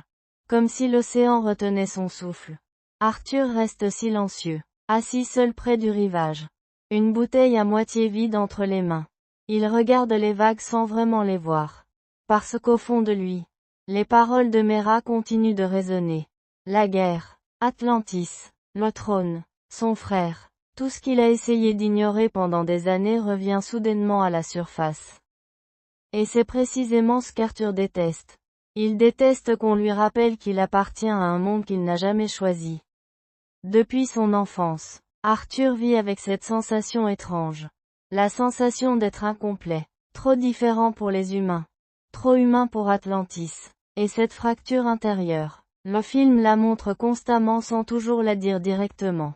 Même lorsqu'il plaisante, même lorsqu'il sourit, il existe toujours une distance entre lui et le reste du monde. Comme s'il refusait inconsciemment de créer de véritables attaches. Parce qu'une partie de lui pense déjà qu'il finira seul. Comme sa mère. Mera le rejoint finalement près du quai. Elle observe les vagues pendant quelques secondes avant de parler. Et encore une fois, la différence entre eux saute immédiatement aux yeux. Mera parle avec sérieux, avec précision. Chaque mot semble avoir un poids. Arthur au contraire utilise l'humour comme une protection. Comme un mur invisible pour éviter de montrer ce qu'il ressent réellement. Mais Mera ne se laisse pas distraire. Elle lui explique que le temps manque. ORM avance rapidement. Les royaumes commencent déjà à choisir leur camp. Et si Atlantis entre réellement en guerre, la surface n'aura absolument aucune chance. Parce que les humains ignorent encore ce qui existe sous les océans. Ils ignorent la puissance des armées atlantes. Les armes, la technologie, les créatures des profondeurs, les gigantesques machines de guerre cachées depuis des siècles sous les mers. Et plus Mera parle, plus Arthur comprend que ce conflit dépasse tout ce qu'il imaginait. Mais malgré cela, il hésite encore, parce qu'au fond, ce n'est pas la guerre qui lui fait peur. C'est lui-même, la possibilité que son frère ait raison. La possibilité qu'il soit réellement destiné à devenir roi. Et surtout, la possibilité d'échouer. Pendant ce temps, à des milliers de mètres sous la surface, Atlantis se prépare, et le film change complètement d'atmosphère. Les profondeurs apparaissent enfin dans toute leur immensité. Des villes gigantesques illuminent l'obscurité océanique. Des routes suspendues traversent des structures colossales. Des créatures marines nagent entre les bâtiments comme des oiseaux dans un ciel inversé. Tout semble vivant, tout semble ancien, mais aussi incroyablement avancé. Et c'est là que le film réussit quelque chose de rare. Atlantis ne ressemble pas simplement à une ville futuriste. Elle ressemble à une civilisation entière. Une culture complète, avec son histoire, ses traditions, ses divisions politiques, ses armées, ses croyances. Au centre de tout cela, ORM prépare son ascension. Patrick Wilson joue le personnage avec une froideur remarquable. Parce qu'Orm ne se voit pas comme un tyran. Il se voit comme un sauveur. Un protecteur. Un roi obligé de faire ce que personne d'autre n'ose faire. Et cette conviction rend le personnage beaucoup plus dangereux. Dans une immense salle du trône, les conseillers atlantes observent les hologrammes montrant la pollution humaine. Des continents de déchets flottant dans l'océan. Des marées noires. Des animaux marins morts. Des armes immergées. Et pendant quelques secondes, le film montre quelque chose d'important. ORM n'invente pas complètement sa colère. Le monde de la surface détruit réellement les océans. C'est cette vérité qui donne de la force à son discours. Parce qu'il transforme une colère légitime en justification pour une guerre totale. Puis vient l'un des premiers grands moments de tension du film. ORM décide d'envoyer un message à la surface. Pas une déclaration, pas une menace diplomatique, un avertissement, brutal, spectaculaire, terrifiant. Cette nuit-là, une gigantesque vague frappe les côtes. Des navires militaires émergent des profondeurs. Des tonnes de déchets rejetés dans l'océan sont renvoyés violemment vers les villes humaines. Des voitures explosent. Les ports sont détruits. Les rues se remplissent d'eau. Le chaos commence. Et pour la première fois, la surface comprend qu'elle n'est pas seule sur cette planète. Arthur assiste à la catastrophe avec horreur. Parce qu'il réalise soudainement quelque chose. S'il ne fait rien, des millions de personnes mourront. Mais s'il agit, cela signifie accepter Atlantis. Accepter son héritage. Accepter ce qu'il a passé toute sa vie à fuir. Mera tente encore de le convaincre. Elle lui parle d'une ancienne légende atlante. Une légende oubliée par beaucoup. Le véritable roi d'Atlantis ne serait pas simplement celui qui porte la couronne, mais celui qui peut retrouver le trident perdu d'Atlan. Une arme mythique, forgée pour le premier roi. Une arme capable de contrôler les océans eux-mêmes. Et selon la légende, seul le vrai roi peut l'utiliser. Arthur refuse d'abord d'y croire. Pour lui, ce genre d'histoire ressemble davantage à un conte ancien qu'à une réalité. Mais Mera insiste, parce qu'au fond, elle croit sincèrement qu'Arthur est le seul capable d'arrêter ORM. Pas seulement grâce à sa force, mais grâce à ce qu'il représente. Une union entre deux mondes. Et c'est là que le film commence réellement à développer son thème principal. L'idée que la véritable force ne vient pas de la pureté, mais du mélange, de l'acceptation des différences. Arthur n'est pas malgré ses deux origines. Il est puissant grâce à elle. Mais lui-même ne le comprend pas encore. Pendant ce temps, une autre menace apparaît lentement dans l'ombre. David Kane, le futur Black Manta, et son introduction change immédiatement le ton du film. Parce qu'ici, la haine devient personnelle. David et son père dirigent un groupe de pirates extrêmement dangereux. Ils attaquent un sous-marin militaire russe. La séquence entière est filmée avec une brutalité sèche, métallique, étouffante. Les couloirs étroits, les alarmes rouges, l'eau qui s'infiltre lentement dans certaines zones du bâtiment. Tout crée une tension immédiate. Puis Arthur intervient. Et pour la première fois, le film montre pleinement sa puissance physique. Il traverse les murs comme une tempête vivante. Les coups paraissent lourds, violents, presque inhumains. Mais contrairement à un héros classique, Arthur ne semble pas apprécier le combat. Il agit rapidement, efficacement, comme quelqu'un habitué à survivre. David observe tout cela avec fascination et colère. Parce qu'il comprend immédiatement qu'il affronte quelque chose qui dépasse l'humain. Mais le moment le plus important arrive quelques minutes plus tard. Quand le sous-marin commence à sombrer, le père de David reste piégé. Et Arthur fait un choix. Un choix qui va tout changer. Il refuse de le sauver. Pas par cruauté pure, mais parce qu'il sait qu'il n'a plus le temps. Le bâtiment coule. La structure s'effondre. Et sauver cet homme pourrait condamner tout le monde. Alors Arthur part. Et David regarde son père mourir. Ce regard change absolument tout. Parce qu'à cet instant précis, David Kane cesse d'être un simple pirate. Et devient quelqu'un consumé par la vengeance. Une vengeance qui grandira lentement. Jusqu'à devenir monstrueuse. Arthur pourtant, continue d'avancer comme si rien ne s'était passé. Mais le film laisse déjà comprendre quelque chose. Même lui n'est pas totalement certain d'avoir fait le bon choix. Et cette ambiguïté morale donne beaucoup plus de poids au personnage. Plus tard, Mera réussit finalement à convaincre Arthur de partir avec elle. Pas parce qu'il veut devenir roi, mais parce qu'il comprend qu'il n'a plus le droit d'ignorer ce qui arrive. Alors ensemble, ils plongent enfin dans les profondeurs. Et c'est ici que le véritable voyage commence. Pas seulement un voyage physique, mais un voyage intérieur. Le voyage d'un homme obligé d'affronter ce qu'il est réellement. À suivre dans partie 3. Les profondeurs de l'océan changent complètement la notion du silence. Ce n'est pas un silence vide. C'est un silence vivant. Un silence immense. Comme si quelque chose d'ancien observait constamment depuis l'obscurité. Et tandis qu'Arthur et Mera descendent lentement vers Atlantis, le monde de la surface disparaît peu à peu derrière eux. La lumière devient plus faible. Les couleurs changent. L'eau paraît plus dense, plus lourde, comme si chaque mètre parcouru les éloignait un peu plus de l'humanité ordinaire. Arthur reste silencieux durant presque tout le trajet. Mais cette fois, ce silence n'est plus de l'indifférence. C'est de l'inquiétude, parce qu'il comprend enfin une chose essentielle. Atlantis n'est pas une légende. Ce n'est pas un vieux mythe raconté par des marins. C'est un empire réel, immense, puissant, et surtout, dangereusement organisé. Puis soudain, la cité apparaît, Atlantis, et pendant quelques secondes, le film abandonne complètement l'action pour laisser place au spectacle pur. Des structures gigantesques s'étendent à perte de vue. Des tours lumineuses traversent l'obscurité marine. Des véhicules atlantes circulent dans toutes les directions comme des créatures bioluminescentes. Des bancs de poissons nagent entre les bâtiments. Des créatures marines colossales traversent lentement les profondeurs autour de la ville. Tout semble irréel. Et pourtant, tout semble crédible à l'intérieur du film. Parce que James Wan comprend quelque chose d'essentiel. Pour qu'un monde imaginaire fonctionne, il doit paraître vivant même lorsque les personnages ne parlent pas. Et Atlantis respire constamment. Arthur observe tout cela avec un mélange de fascination et de malaise. Parce qu'au fond, une partie de lui sent immédiatement qu'il appartient à cet endroit. Mais une autre partie refuse encore de l'accepter.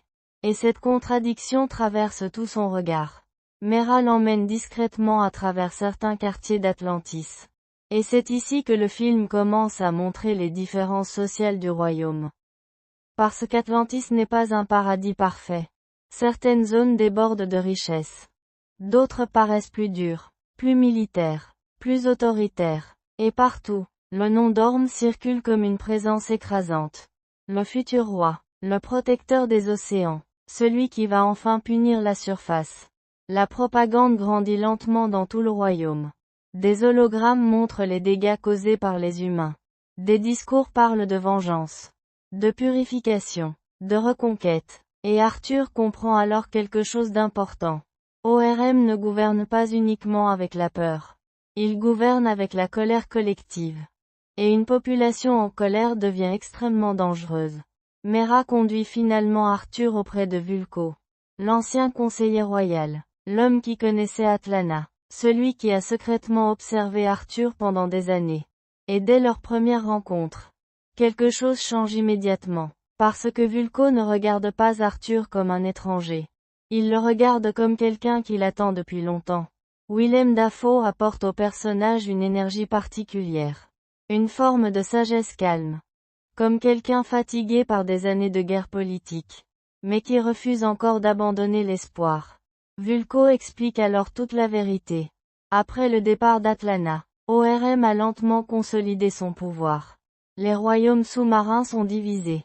Certains veulent la guerre, d'autres craignent les conséquences. Mais si ORM réussit à unir toutes les armées, personne ne pourra l'arrêter. Arthur écoute tout cela sans répondre immédiatement. Parce qu'au fond, il réalise enfin l'ampleur du conflit. Ce n'est plus une simple dispute familiale. C'est une guerre mondiale sous-marine prête à exploser. Puis Vulko mentionne le trident d'Atlan. Encore une fois, mais cette fois, d'une manière différente. Il ne parle pas d'une légende. Il parle d'un héritage. Selon lui, le trident ne choisit pas simplement le plus fort. Il choisit celui capable d'unir les royaumes. Celui capable de comprendre plusieurs mondes à la fois. Et pendant qu'il parle, Arthur commence lentement à comprendre ce que sa mère essayait probablement de lui transmettre toute sa vie. Mais avant qu'il puisse continuer, ORM découvre leur présence. Et immédiatement, la tension explose. Arthur est amené devant le trône d'Atlantis. Et la scène entière ressemble presque à une confrontation mythologique. Le palais est gigantesque, froid, écrasant. Des centaines de soldats entourent la salle. Les lumières bleutées donnent à l'endroit une beauté presque irréelle. Et au centre, ORM attend. Le contraste entre les deux frères est immédiat. ORM paraît parfaitement à sa place. Chaque geste semble calculé. Chaque regard inspire l'autorité. Arthur au contraire paraît sauvage. Imprévisible. Comme une force impossible à contrôler. Et cette opposition visuelle raconte déjà toute leur relation. ORM provoque Arthur publiquement. Il le traite comme un bâtard de la surface. Un demi-sang incapable de comprendre Atlantis. Mais ce qui rend la scène intéressante, c'est qu'une partie du royaume semble hésiter. Certains regardent Arthur avec mépris. D'autres avec curiosité, parce qu'il représente quelque chose d'interdit. Quelque chose qui menace les traditions anciennes. Puis ORM propose un duel. Un combat rituel atlante. Et Arthur accepte. Pas par ambition. Pas pour devenir roi. Mais parce qu'il refuse d'être humilié. La séquence entière devient alors l'un des grands spectacles du film. Une gigantesque arène sous-marine s'ouvre lentement. Des milliers d'Atlantes assistent au combat. Les structures métalliques s'illuminent autour d'eux. Et soudain, les deux frères s'affrontent. Mais immédiatement, Arthur comprend un problème essentiel.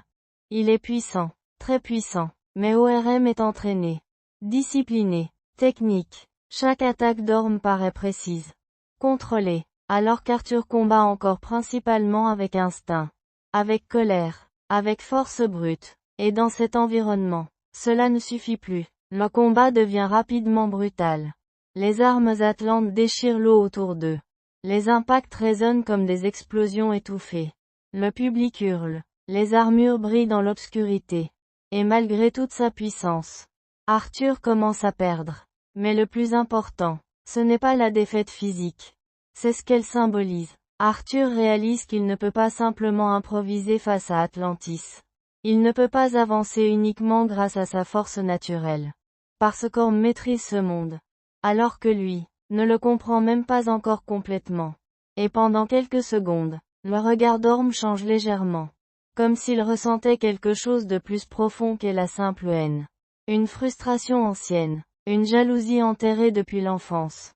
Parce qu'au fond, ORM sait que malgré tout son entraînement, malgré toute sa discipline, Atlantis parle différemment à Arthur.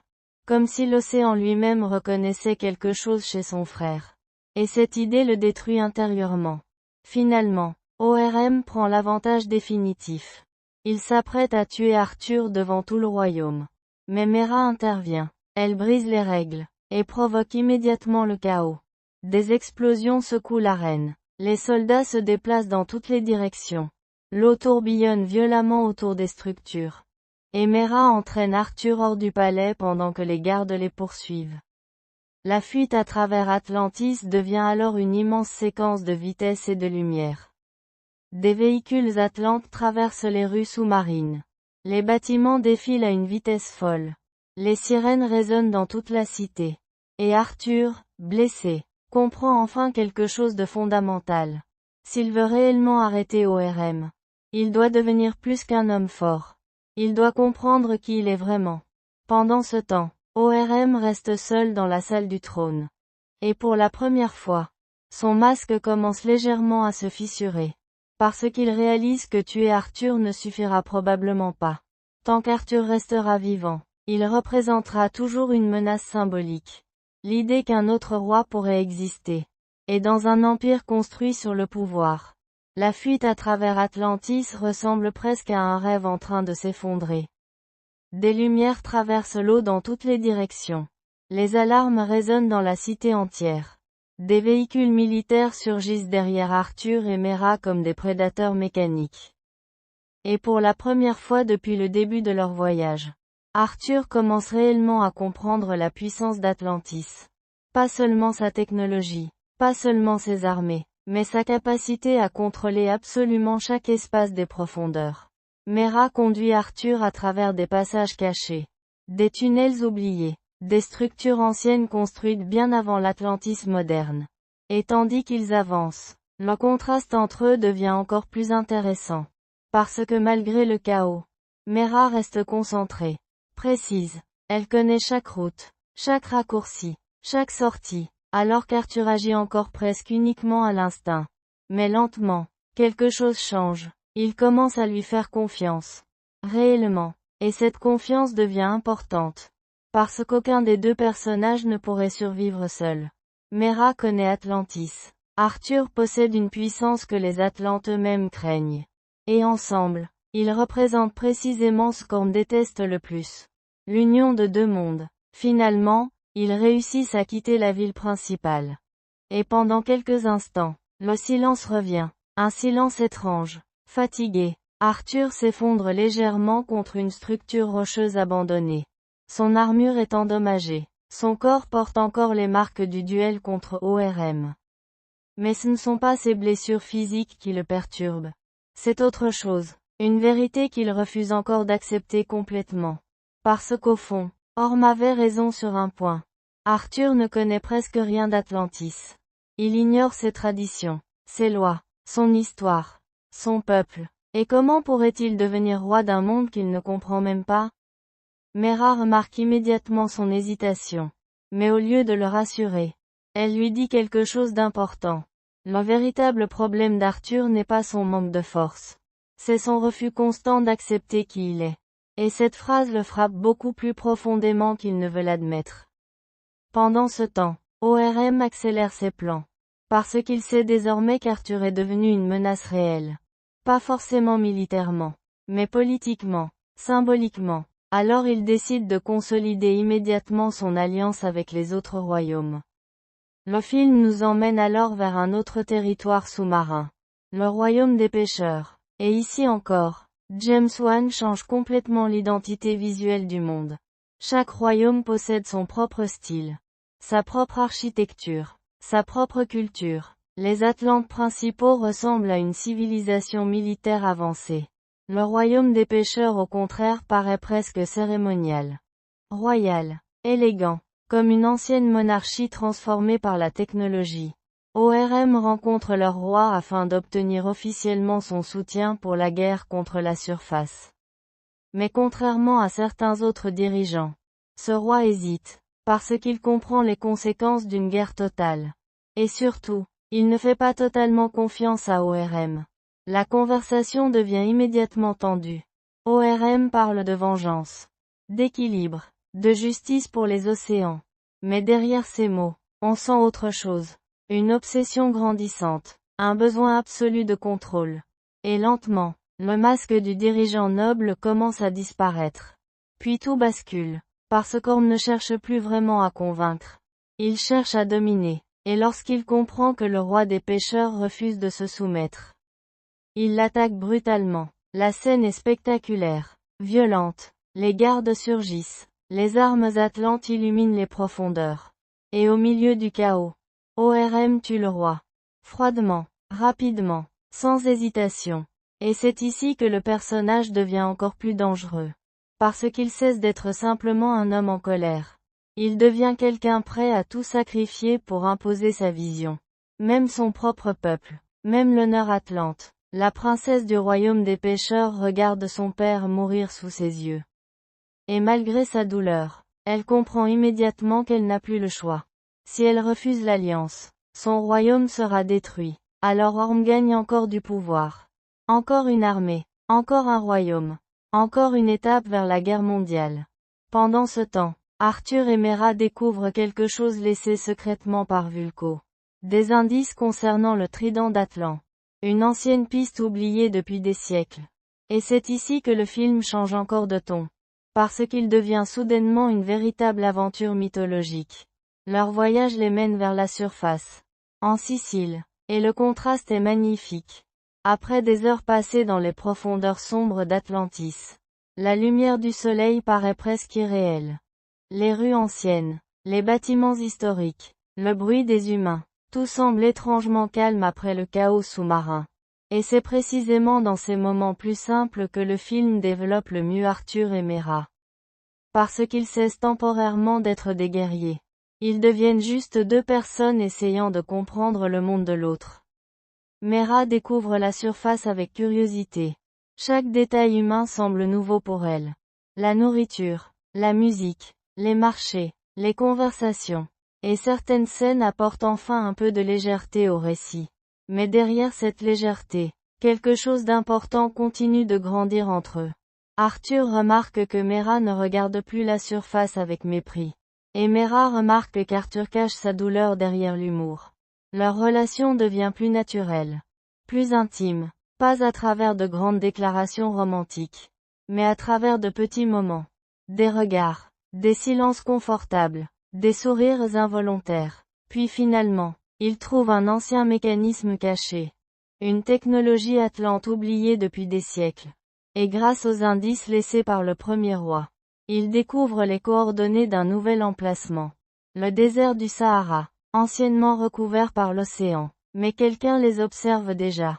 David Kane. Et désormais, il n'est plus simplement un pirate. Il est devenu autre chose. Quelque chose de beaucoup plus dangereux. Parce qu'après la mort de son père, David a consacré toute son existence à une seule obsession. Trouver Arthur, le détruire. Et surtout, le faire souffrir. ORM voit immédiatement l'opportunité. Parce qu'il comprend que la haine de David peut devenir une arme utile. Alors il lui offre une technologie atlante avancée. Une armure, des armes, des améliorations capables de transformer un homme ordinaire en machine de guerre. Et lentement, Black Manta naît. La transformation du personnage est fascinante visuellement. Son armure noire paraît presque extraterrestre. Ses yeux rouges brillent dans l'obscurité. Ses mouvements deviennent plus lourds, plus précis, plus inhumains. Mais ce qui rend Black Manta réellement dangereux, ce n'est pas son équipement.